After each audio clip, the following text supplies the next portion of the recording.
दोस्तों, जब भी हमें हमारी पढ़ाई से रिलेटेड कोई कंटेंट की रिक्वायरमेंट होती है या फिर हम लोग भी आप लोगों को जो कंटेंट देते हैं पीडीएफ फॉर्म में, वो आपको एक एप्लीकेशन के थ्रू देते हैं, दैट इज टेलीग्राम। बट सवाल अभी ये आ रहा है कि टेलीग्राम के को फाउंडर पावेल दुरोव को अभी फ्रेंच अथॉरिटीज ने अरेस्ट कर लिया।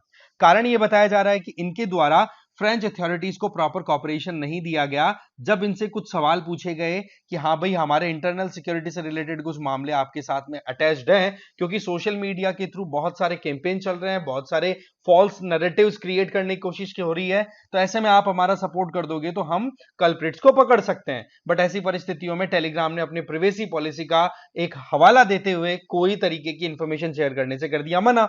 अब ऐसी परिस्थितियों में जब ये जो पावेल दुरोव है ना, ये फ्रांस के एक एयरपोर्ट पर लैंड करते हैं अपने प्राइवेट जेट से, जिस एयरपोर्ट का नाम है पेरिस के पास में ही पड़ता है, वो ले बोर्गेत। ठीक है, तो उस एयरपोर्ट पर इनको फाइनली फिर अरेस्ट कर लिया गया। अब इनसे क्वेश्चन आंसर चल रहे हैं। बट यहां पर फिर फ्रांस के जो प्रेसिडेंट है उन्होंने एक अपनी तरफ से स्टेटमेंट क्लियरली दे दी है कि देखो, ये कोई पॉलिटिकल एक्शन नहीं है, बट यहां पर हमें जानना पड़ेगा कि क्यों ये अरेस्ट हुआ है, क्या इसके पीछे कारण है जिसके चलते अरेस्ट हुआ है, और यहां पर इंडिया की अथॉरिटीज क्या कर रही हैं, क्या इंडियन अथॉरिटीज ने भी कुछ एक्शन लिया है। जबकि हम देखेंगे ना कि दुनिया के लीडिंग टेलीग्राम यूजर्स में से इंडिया का नाम आता है। बट वहीं पर अगर दूसरी तरफ देखा जाए तो फ्रांस के यूजर बेस की बात करें टेलीग्राम की, तो वो बहुत कम है, बट उसके बावजूद भी इन्होंने अरेस्ट किया है। इसके अलावा ये जो पावेल दुरोव है, इनका भी हम थोड़ा सा हिस्ट्री का ग्लिम्स लेंगे कि ये कौन है, कहां से इनका जर्नी स्टार्ट होता है। तो कुल मिलाकर के इस वीडियो में हम इन्हीं डिटेल को देखने वाले हैं बहुत ही कम समय में। तो देखो, सबसे पहले तो हम इस इंडिविजुअल के बारे में जान लेते हैं कि ये पावेल दुरोव है कौन। ये देखो, ऐसा इंडिविजुअल है जिसके पास में मल्टीपल कंट्रीज की सिटीजनशिप है। ये अपने आप में बड़ी चौंकाने वाली बात है। आप यहां पर काउंट करना स्टार्ट करो। बंदे का जन्म होता है यूएसएसआर में, पढ़ाई भी सेंट पीटर्सबर्ग यूनिवर्सिटी में हो जाती है। ठीक है, सेंट पीटर्सबर्ग यूनिवर्सिटी जो आज के टाइम पे रशिया में है, वहां पर पढ़ाई हुई। फिर उसके बाद में एक अपने साथ वाले के साथ मिलकर के, प्रोबेबली जो ब्रदर है उनके साथ मिलकर के एक एप्लीकेशन भी डेवलप की। उस एप्लीकेशन का नाम था वाकोन ताकते। ठीक है, वाकोन ताकते नाम से अपनी एक एप्लीकेशन डेवलप की।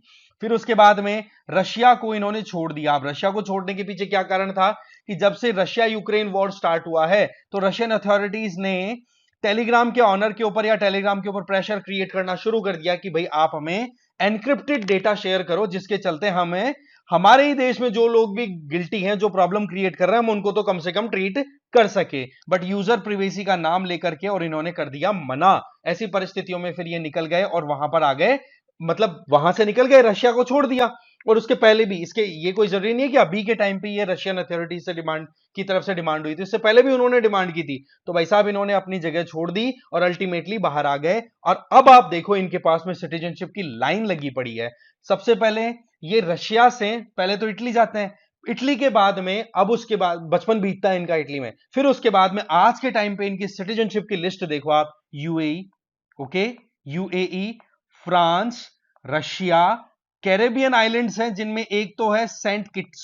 ठीक है, सेंट किट्स, और एक कैरेबियन आइलैंड है जिसका नाम है नेविस।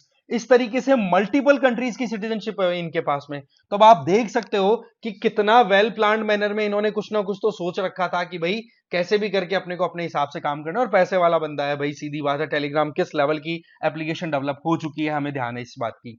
अब यहां पर फ्रेंच अथॉरिटीज ने जो एलिगेशन लगाए हैं वो ये कि कंटेंट मॉडरेशन होता है, बहुत गलत तरीके से यूज होता है इस एप्लीकेशन का, जिसके चलते आप नोटिस करोगे इसमें क्या क्या काम होते हुए इन्होंने मतलब पॉइंट आउट किए हैं कि इनके द्वारा ड्रग ट्रैफिकिंग, टेररिज्म को सपोर्ट करना, साइबर स्टॉकिंग हो रही है। कहने का मतलब यूजर प्रिवेसी का नाम लेकर के और बहुत सारे काम जो हैं वो कहीं ना कहीं टेलीग्राम के थ्रू हो रहे हैं, जिनको कहीं ना कहीं रोकना जरूरी है, क्योंकि हर एक कंट्री की अपनी इंटरनल सिक्योरिटी का मामला होता है। और इसी पॉइंट ऑफ व्यू से कहीं ना कहीं इसको अरेस्ट किया गया है। आपको ध्यान है, हमारे देश में भी freedom of speech and expression की हम बात करते हैं, और जब हम फ्रीडम्स की बात करते हैं, लिबर्टी की बात करते हैं, तो इसका ओरिजिन भी फ्रांस से हुआ है। तो फ्रांस का ये क्रिटिसिज्म भी हो रहा है कहीं ना कहीं ये बात लेकर के कि भाई आपने ही तो इक्वालिटी, लिबर्टी, फ्रेटर्निटी का आइडिया दिया और आप ही इस तरीके से अरेस्ट कर रहे हो इंडिविजुअल्स को। बट प्रॉब्लम क्या चल रही है, फ्रांस में भी रिसेंट टाइम में किस तरीके के अपराइजिंग देखने को मिल रही है, किस तरीके से फ्रांस डिस्टेबलाइज हो रहा है,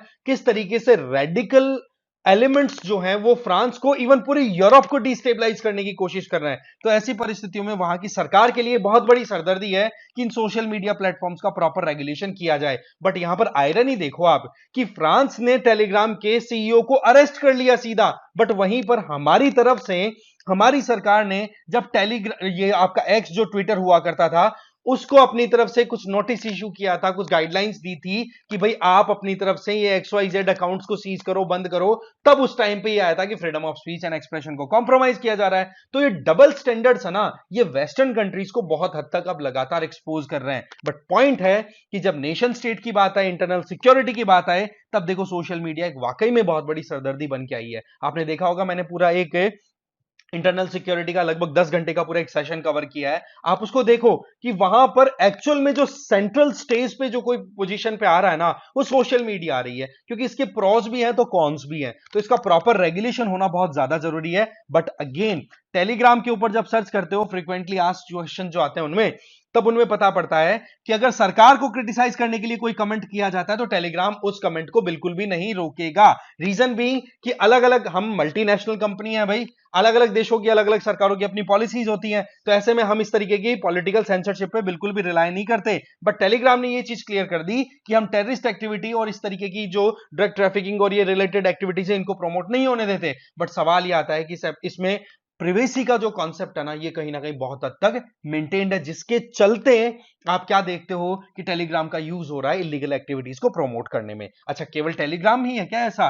भाई हमारे पास में तो यूट्यूब है, फेसबुक है, व्हाट्सएप है, इंस्टाग्राम है, इन पर भी तो प्रॉपर सेंसरशिप लगनी चाहिए। बट प्रॉब्लम आ रही है ओरिजिन की, और ये बात कहीं ना कहीं रशिया की तरफ से भी उठा दी गई है। अब इस बात पे हम बाद में आएंगे। यूएई ने भी अपनी तरफ से देखो कमर कस ली है। यूएई के फॉरेन अफेयर मिनिस्ट्री के द्वारा एक स्टेटमेंट साफ साफ क्लियर दे दिया गया है कि देखो यूएई के सिटीजन है ये, है ना, दुरो जो है ये यूएई के भी सिटीजन है, जब मैंने आपको लिस्ट गिनाई थी। तो ऐसे में इनको सभी तरीके की कॉन्सुलर सर्विसेज प्रोवाइड की जाए। इनको अगर अरेस्ट किया जा रहा है तो इनके साथ में इनके राइट्स के साथ कोई कॉम्प्रोमाइज नहीं होना चाहिए। इनको हर तरीके से खुद को डिफेंड करने का पूरा अधिकार है। अब इस तरीके से मल्टीपल सिटीजनशिप का भी बेनिफिट यहां पर भाई साहब को मिलता हुआ दिखाई दे रहा है। फिर आगे बात करें रशिया की, तो देखो रशिया की तरफ से तो सीधा स्टेटमेंट आ गया। रशिया में जो प्रेसिडेंट व्लादिमीर पुतिन है ना, उनके एक बहुत ही नजदीकी इंडिविजुअल, जो कि रशियन पार्लियामेंट जिसको हम बोलते हैं ड्यूमा, ड्यूमा के हेड ऑफ रशियन ड्यूमा है, जिनका नाम है वाइचेव, मैं नाम थोड़ा सा बोल रहा हूं ना, वाइचेस्लेव वोल्दिन। इनके द्वारा यह कहा गया है कि इसमें यूएसए रिस्पॉन्सिबल है, क्योंकि किसी भी तरीके से एक रशियन ओरिजिन के इंडिविजुअल के द्वारा कोई एप्लीकेशन डेवलप की जा रही है तो उसको राइज नहीं होने दिया। अब आप देखो पॉलिटिकल कॉन्स्पिरेसी किस तरीके से पॉलिटिक्स उलझ जाती है कि इस इंडिविजुअल ने रशिया छोड़ा कि हमसे एनक्रिप्टेड डेटा मांगने की कोशिश की थी, हमने यूजर की प्राइवेसी का ध्यान रखा। बट आप एक चीज ध्यान रखना, आप एडमिनिस्ट्रेटिव सर्विसेज के एग्जाम की प्रिपरेशन कर रहे हो, प्लस आप इंडिया के सिटीजन भी हैं, तो आपको यह चीज तो अच्छे से समझनी होगी कि इंटरनल सिक्योरिटी और दूसरी तरफ आपके अधिकार, दोनों की अगर बात आए तो वहां पर कहीं ना कहीं आप देखते हो कि स्टेट के ऊपर सवाल उठते हैं ही, सरकार के ऊपर सवाल उठते हैं ही, और यही चीज अभी देखने को यहां पर मिल रही है। हमारे यहां पर भी देखो जब से ये दुरोव का अरेस्ट हुआ है ना, तब से एक अलर्टनेस डिक्लेयर हुई है। आईटी मिनिस्ट्री ने ऑर्डर दिया कि भाई एप्लीकेशन को इन्वेस्टिगेट करो। ठीक है, हम वैसे भी लिट लतीफी में चलते हैं, पर चलो ठीक है, पर कम से कम जगह तो सही। इसी तरीके से व्हाट्सएप पे भी जो फेक न्यूज का जो नैरेटिव चलता रहता है उसको कंटेन करने की कोशिश की जा रही है।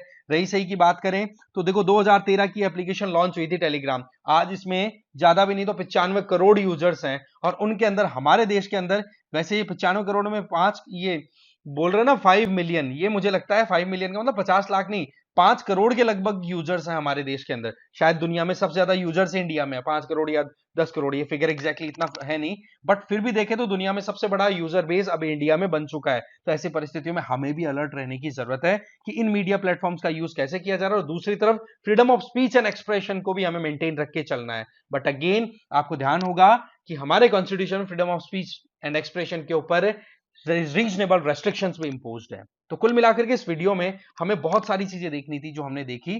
तो thank you very much for watching this video. I hope आपको वीडियो अच्छा लगा होगा।